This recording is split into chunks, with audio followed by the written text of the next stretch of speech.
Middle east पर ही राष्ट्रपति Trump ने एक और बयान दिया, कहा अमेरिका मिडिल ईस्ट में आजाद है, अमेरिका मिडिल ईस्ट में मदद के लिए मौजूद है और मिडिल ईस्ट के तेल की यूएस को कोई जरूरत नहीं। अमिताभ सर, एक बार फिर से मैं आप ही के पास आना चाहती हूं। डोनाल्ड ट्रंप को आपने सुना, उन्होंने कहा कि हमें तो कोई दिक्कत है ही नहीं। हॉर्मूज को लेकर एक तरफ ब्रिटेन 35 देशों के साथ बैठक करने की बात कर रहा है, क्योंकि अब और जो देश हैं वो समझ रहे हैं किस तरीके से चैलेंज खड़ा हो गया है। और दूसरी ओर डोनाल्ड ट्रंप ने तो अपना जो रिएक्शन है वो स्पष्ट कर दिया है कि उन्हें अब कुछ नहीं करना है, इसमें जो बाकी देश है वो करेंगे। तो बाकी देश तो समझ रहे हैं ना कि शुरुआत जंग की अमेरिका करता है, फिर उसके बाद अमेरिका चाहता है कि बाकी देश भी ग्राउंड पर उतर आए, लेकिन अब ये देश कह रहे हैं कि हम क्यों ग्राउंड पर आए, हम क्यों वॉर का पार्ट करें, बने जब शुरुआत हमने की नहीं। और फिर इतिहास गवाह है, अफगानिस्तान में क्या हुआ, इराक में क्या हुआ। देखिए, डोनाल्ड ट्रंप ने हमेशा इस बात पर एम्फसाइज नहीं किया है कि इजराइल और अमेरिका के स्टेटेड ऑब्जेक्टिव क्या है। एक तो था कि रिजिम चेंज करना, वो हुआ नहीं। दूसरा जो तेल निकालने की बात है, उन्होंने कहा हम तो तेल के लिए इंडिपेंडेंट हैं, आप हमसे तेल खरीदिए। लेकिन पूरी दुनिया का उनके ऑयल इन्फ्लेशन पे उनके यहाँ तेल जो है $5 प्रति गैलन हो गया, उनके प्लेट में खाने में वो चीज़ कमी हो रही है, उसको उन्होंने एड्रेस नहीं किया। तो पूरी तरह से ये कंफ्यूजिंग स्टेटमेंट है। लेकिन एक बात तो क्लियर है कि अब वहाँ जो युद्ध होगा वो तीव्र होगा, उसका क्या नेचर होगा, ईरान कैसे रिएक्ट करेगा, ये अब तक क्लियर नहीं है।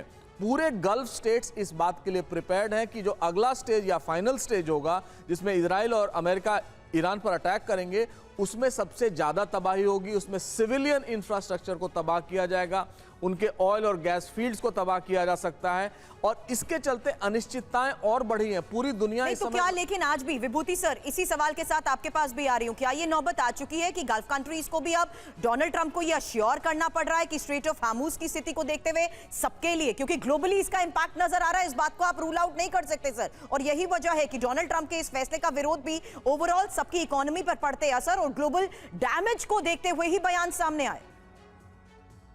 बहुत बढ़िया सवाल है। देखिए, एक वो कहते नहीं है कि पॉलिटिक्स एज यूजुअल, आपने हम सबों ने इस फ्रेज को बहुत सुना होगा, politics as usual. Right sir. अगर आप पॉलिटिक्स एज यूजुअल देखेंगे तो उस नजर से देखें तो दुनिया में शांति ही चाहिए, फिर लड़ाई कहीं नहीं चाहिए।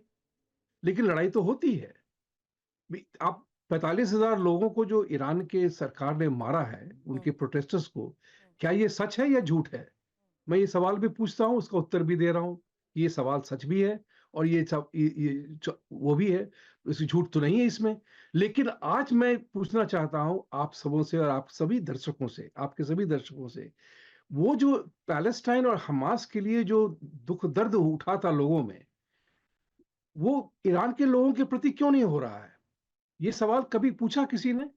आज तक मैंने नहीं सुना किसी ने। ईरान के 45,000 लोगों की हत्या हुई, इस रजीम ने किया है, उसके उनके लिए कभी कोई यहाँ पे क्या कहते हैं कि सहानुभूति आई हो? मेरे पड़ोस में ग्रेट नेक सिटी में बहुत सारे ईरानियन रहते हैं जो कि रजीम से भाग के आए हैं। आपको विश्वास नहीं होगा वो कितने खुश हैं यहाँ पे। सर, ईरान इसी स्टांस की वजह किसी से ने मिडिल ईस्ट आज में खुद भी आवाज तो अलग उठाई, थलग रहा ना किसी ने- सर, उसको बाकी कंट्रीज ने क्या बिल्कुल सपोर्ट नहीं करा। इसी स्टांस की वजह से ईरान पूरी मैं ये तरह कह रहा अलग हूँ, थलग भी रहा ना सर। ईरान के साथ सिर्फ एक मुद्दा है। Right sir. कल लड़ाई का सिलसिला बिल्कुल खत्म हो जाएगा। सभी के सभी एक्सपर्ट भी मान जाएंगे इस बात को कि अमेरिका जो तानाशाही कर रहा है, ये लाठी मार रहा है सबों को, धुलाई कर रहा है सबों को, बंद करे। इसकी भी चर्चा यहाँ हुई थी पीबीएस के शो में 10 साल पहले। How will the world look like if America stopped being the global policeman?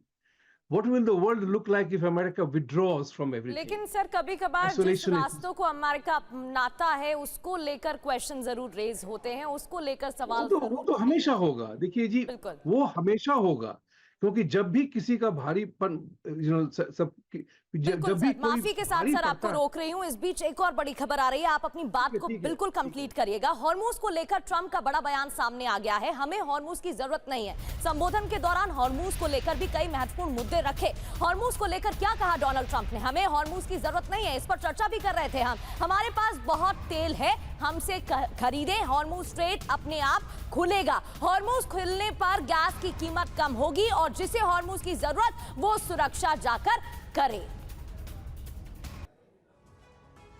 तो डोनाल्ड ट्रंप का एक और बड़ा बयान आपने सुना। ट्रंप का यह ऐलान है, जारी रहेगा युद्ध। हालांकि इतिहास में दुनिया ने ऐसी जीत नहीं देखी, ये डोनाल्ड ट्रंप ने कहा। और ईरान के सभी बड़े नेता मारे गए हैं। इस बीच आपको यह भी बता दें कि ईरान में सत्ता का परिवर्तन हुआ। डोनाल्ड ट्रंप की तरफ से यह बड़ा दावा किया जा चुका है, जबकि ईरान में सत्ता के परिवर्तन के साथ उन्होंने कहा कि कम समय में दुश्मन को तबाह करने में कामयाब रहे। ईरानी सत्ता अब हमारे कंट्रोल में है। ईरान को परमाणु शक्ति नहीं बनने देंगे। ईरान की मिसाइल क्षमता पूरी तरह खत्म और ईरान ने अपने 45,000 लोगों को मारा। ईरानी नेवी पूरी तरह से तबाह हो चुकी है। ईरान को अपने गलत कामों की सजा मिली है। हालांकि बड़ी बात यह है कि अब बातचीत नहीं, जंग और विध्वंसक होगी और पावर ग्रिड और ऑयल इंफ्रास्ट्रक्चर पर हमले भी होंगे। नेटो से बाहर निकल सकता है अमेरिका। स्थाना सर, एक क्विक रिस्पांस, क्योंकि हम लगातार स्ट्रेट ऑफ हार्मूज की बात कर रहे हैं, तो जो तेल आपूर्ति को लेकर इसके वैश्विक प्रभाव की बात को क्या सिरे से खारिज कर रहे हैं डोनाल्ड ट्रंप, ये कहते हुए कि अब अपनी सिचुएशन खुद हैंडल करिए? ये वही डोनाल्ड ट्रंप है जो थोड़े दिन पहले ये कह रहे थे कि इस पूरे रूट पर सुरक्षा सुनिश्चित अमेरिका करेगा। आज सीधा ये कह रहे हैं कि हम तो यहाँ पर पूरी तरह आजाद है, हमारा कोई लेना देना नहीं, सब अपना अपना खुद संभालें।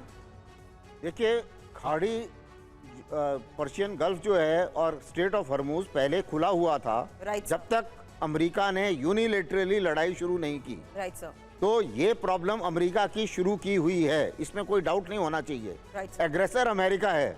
दूसरी चीज जो अभी हमारे को पैनलिस्ट बता रहे थे कि ईरान में 45,000 लोग मर गए, अरे गाजा में इतने लोग मर गए, उसमें तो आप आंसू नहीं बहा रहे। उसमें तो आपने कभी नहीं बोला इजरायलीज को कि आप रुक जाइए।